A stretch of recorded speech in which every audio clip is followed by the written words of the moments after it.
Morjesta. Mies on takaisin Rovaniemen tallilla, mutta Nivaa ei vaan näy missään. Mitä ihmettä. No Niva jäi Joensuuhun. Siitä meni nimittäin tuo katsastusumpe.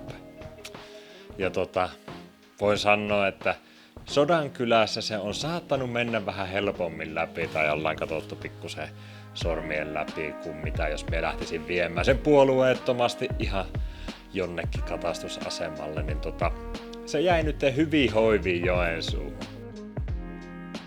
Mutta ennen kuin katsastus meni umpeen, niin kerittiin isäukon kanssa käydä sillä vielä vähän ajamassa tuolla metsäautoteillä ja siellä me sitten käytiin kokeilemassa kans pikkasen syvempää semmoista suvilumi-auraamatonta tietä. Ja sieltä nyt päällimmäiset fiilikset mitä jäi, niin vaan heikoin lenkki eli moottori. Siinä ei riitä teho.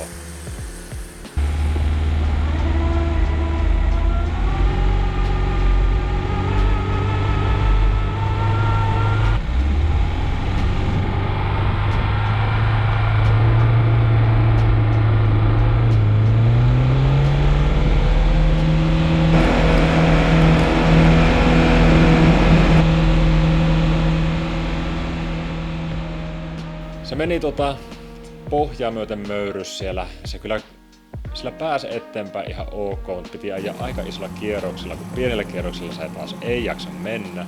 Ja sitten taas korkealla kierroksilla niin se nostaa lämpöjä, niin piti välillä pysähtyä aina jäähdyttelemään.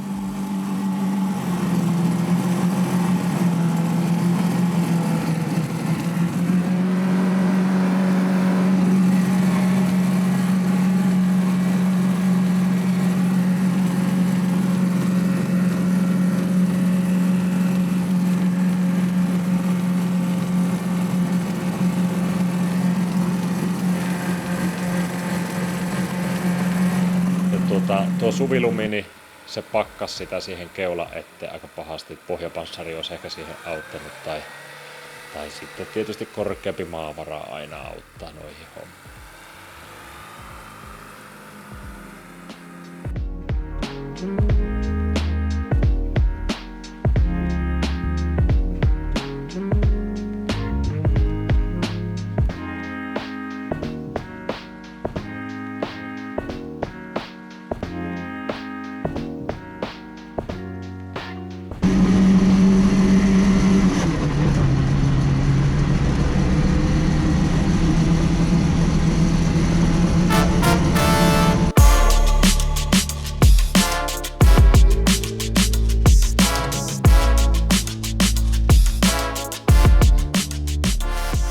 Aika pitkän matkan me kuitenkin jaksettiin sitä jyrskyttää eteenpäin, mutta tie ei olisi kuitenkaan vienyt minnekään, niin jossain kohtaa sitten päätettiin, että eiköhän tää testi ollut tässä ja tehtiin siinä 10 pistekäännös siinä umpihanki tiellä.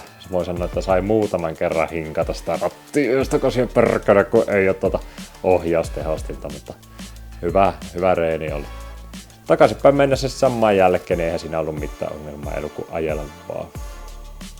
Mulla on nyt kokemusta tästä offroad-hommasta tämän talven aikana jonkin verran, eli mä oon käynyt nyt vaan noita pieniä mettäautoteitä ja umpihankeja hinkuttamassa. Niin sen perusteella voisin sanoa, että aika huono toi Niva on menemään niin kuin lumeessa, lähinnä sen moottorin takia, että lumeessa tarvittavia ominaisuuksia tuolla offroad-autosta, niin että siinä olisi maavaraa paljon. Silloin kun se ei mene pohjaa myöten, niin sehän jaksaa kyllä ihan hyvin mennä. Ja sitten taas se vääntävä moottori, että tossa ei vaan riitä tehon niin kuin aurata sitä tietä.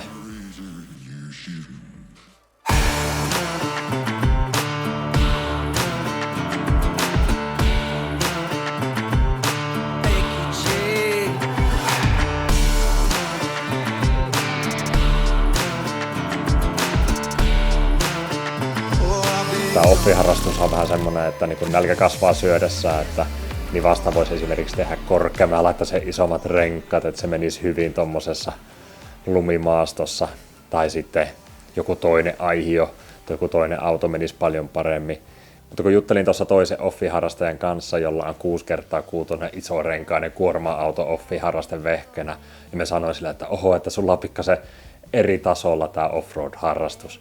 Niin sanoi, että no joo, kyllä, periaatteessa, mutta hän on huomannut sen, että kun laitteet on pikkuhiljaa päivittynyt vaikka sieltä Ladanivasta, ollaan menty isompia ja isompia, nyt on jo 6-pyörästä ja helvetin isopyörästä laitetta käytössä, niin sun pitää etsiä myös aina paljon pahempia paikkoja, että taas sille niin kuin kyvykkäämmälle laitteelle on haastetta siinä, että eihän se, jos se olisi 6x6 olisi ajanut samaa reittiä, mitä meihin kutin nyt Ladanivalla, niin ei sitä olisi ollut mitään haastetta, eikä siinä olisi ollut mitään hauskaa edes, että sen pitää etsiä sitten jotain kunnon suolällyjä esimerkiksi kesäaikaa, että sille on haastetta siinä, niin sille mä oon huomannut, että tämä on niinku ensinnäkin offi-hommassa nälkä kasvaa syödessä, ja tämä on hyvin monitahosta, että kannattaa vaan harrastaa sillä laitteella, mikä itsellä on, ja niiden limiteillä. Saa nähdä, että miten tuo Nivan moottori sitten riittää tuommoisessa kesähommassa, että seuraavan kerran sitten tulee ajettua varmaan tuossa kevätlällyllä tai kesän kivikko, toivottavasti olisi vähän mäkiä tai jotain kivikkoa ja sellaista, niin saa nähdä, miten se siellä jaksaa möyriä sitten. Et jos tämä talvi tämmöinen umpihanki ei välttämättä ole ihan Nivan juttu. Jotain päivitystä tähän Nivan pitää tehdä nyt samalla, kun se laittaa katsastuskuntoon. Mä tilasin esimerkiksi sellaisen niin kuin kulmamittari, missä näkyy, että missä asennossa se auto on, monta astetta se on kallellaan mihinkin suuntaan. Ja sitten tärkeimpänä niin siinä on jännitemittari mukana, että sen näkee sitten, jos sattuu tulee laturifeiluri, niin nyt on jännitemittari sitten tulossa. Mutta ei mitään, Niva jäi tosiaan nyt sinne Joensuuhun ja pitää laittaa se katsastuskuntoon. Se siellä niin itsestään korjanttu, mulla on tukijoukot siellä korjaamassa sitä, kiitoksia sinne vaan ja katsotaan sitten tuossa keväämällä taas vähän erilaisia Niva-seikkailuita.